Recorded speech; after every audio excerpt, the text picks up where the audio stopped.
Welcome to আর রান্নাঘর। বন্ধুরা, আজকের রেসিপি মিষ্টি জাতীয় সেমাইয়ের পায়েস। আমাদের ঈদে এই সেমাই প্রত্যেকটা বাড়িতে প্রায় হয়।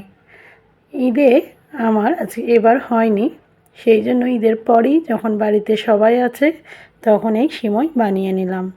তো প্রথমে আমি কিছু ড্রাই ফ্রুট কেটে নিয়েছিলাম, তারপর বেশ খানিকটা ঘি নিয়েছি, যেটা আমার বাড়িতে করা ঘি, তার মধ্যে ড্রাই ফ্রুটগুলো দিয়ে ভেজে নিয়েছি। ড্রাই ফ্রুট আপনি আপনার ইচ্ছে মতো দেবেন, আপনার বাড়িতে যতটুকু আছে ততটুকুই দেবেন। বাজার থেকে বেশি দামি ড্রাই ফ্রুট কিনে আনার কোনো প্রয়োজন নেই। তারপর একদম হাত দিয়ে কুচো কুচো করে নিয়ে সেমাইগুলো এই ঘিয়ে ভেজে নিলাম। একটু ভালো করে ভেজে নেবেন কাঁচা গন্ধ যাওয়া পর্যন্ত। তারপর 1 কাপ দুধ আমি দিয়ে ঢাকা দিয়ে রেখে দিয়েছি, আর একটা পাত্রে জল, 2টো এলাচ, আর জাস্ট একটু ফুড কালার, এটা অপশনাল, আপনারা না দিলেও হবে। দেওয়ার পর প্রয়োজন মতো চিনি দিয়ে ফুটিয়ে নিতে হবে।